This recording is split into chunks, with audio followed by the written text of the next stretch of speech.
Deus seja louvado para sempre e eternamente.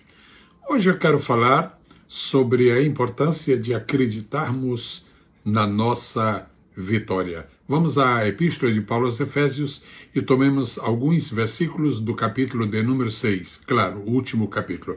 E eu chamaria este capítulo de o capítulo do segredo da vitória do cristão. Por onde vamos começar? Vamos começar pelo versículo 10. Quando nós estudamos demoradamente o versículo 10, nós encontramos uma expressão muito forte ali. Fortalecei-vos no Senhor. Guarde isto.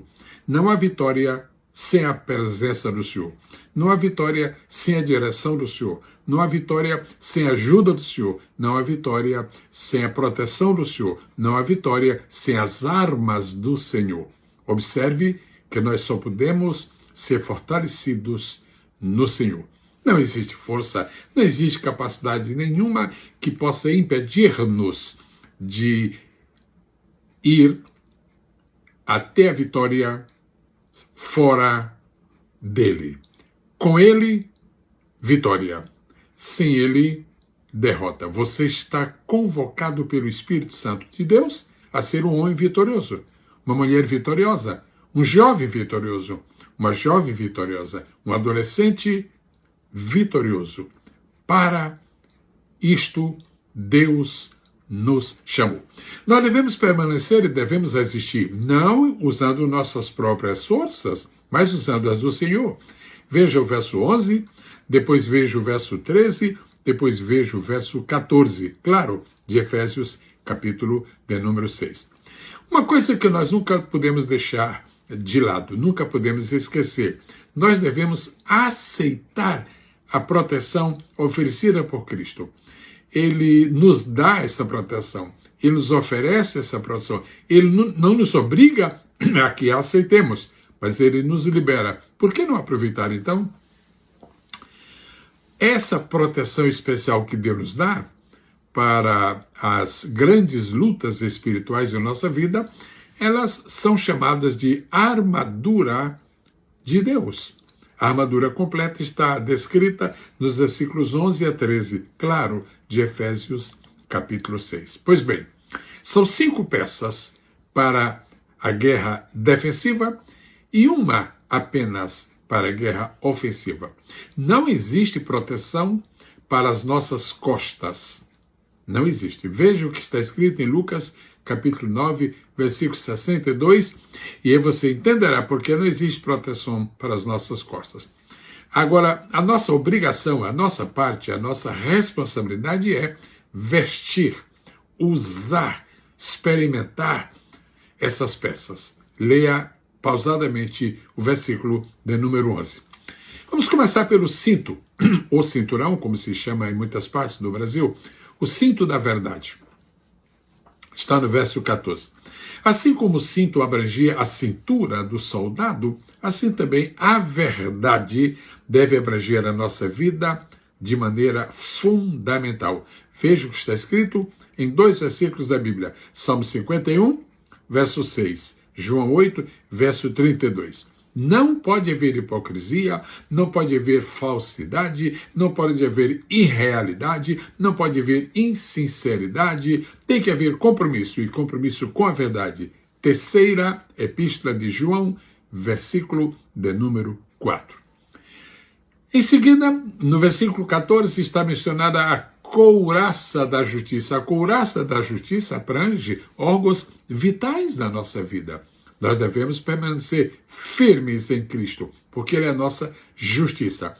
E Ele sendo a nossa justiça, nós devemos viver a justiça, praticar a justiça, aceitar a justiça e devemos ser justos em nossa vida. Isto é, devemos ser corretos. O próximo ponto da armadura do cristão são os sapatos. Sapatos da preparação. Versículo de número 15. Quando nós somos tentados na nossa caminhada, quando nós somos provados no nosso andar diário, nós somos amparados pela experiência de Filipenses, capítulo 4, versículo 7, e Isaías, capítulo 26, versículo 3. Eu lhe peço gentilmente que vá a estes versículos. Repetindo, Filipenses 4 e 7, Isaías 26 e 3. Agora chegamos ao escudo da fé, que está no versículo 16. O escudo.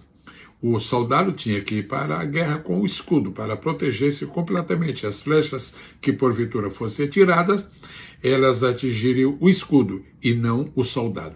Assim como o escudo pode proteger praticamente cada parte do corpo, a nossa fé deve operar com respeito a toda a nossa vida. Todas as dimensões do nosso ser, desde os nossos pensamentos até a nossa maneira de caminhar, devem estar permeados de fé, porque sem fé é impossível agradar a Deus. E mais 2 elementos que constituem a armadura do crente: o capacete da salvação, verso 17. Na cabeça, onde se põe o capacete, estão os elementos vitais da nossa direção. Nós temos que ter uma mente sadia, temos que ter um cérebro equilibrado, temos que ter uma capacidade de raciocínio positiva. Uma mente desprotegida é uma presa fácil para os enganos, para os delírios, para as impurezas de Satanás. Não esqueça de usar o capacete da salvação, e assim a sua mente estará realmente protegida. Eu me lembro do que Paulo escreveu aos Coríntios sobre a necessidade de nós estarmos com a nossa mente completamente ancorada no Senhor. E finalmente a espada do Espírito está no versículo 17. Para você ver a importância da espada do Espírito, Mateus 4:4, Mateus 4:7, Mateus 4:10. 3 vezes Jesus está sendo tentado diretamente pelo inimigo, por Satanás, lá no deserto, na montanha, e Jesus atacou o inimigo com a espada do Espírito, que é a palavra de Deus. Verso 4, está escrito. Verso 7, está escrito. Verso 10, está escrito.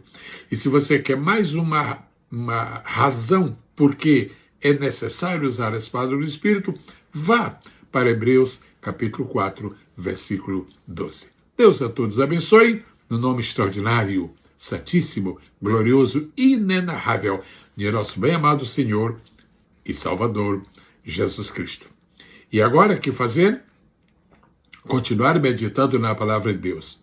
E agora o que fazer? Continuar lutando, acreditando na armadura de Deus. E lembre-se que está à sua disposição a Biblioteca Digital Pastor José Gomes. Basta acessar pbsjezelgomes.com. Você se deleitará e se edificará com o farto material que está ali disponível para a sua vida. Deus a todos abençoe, em nome do Senhor Jesus. Até a nossa próxima postagem. Amém.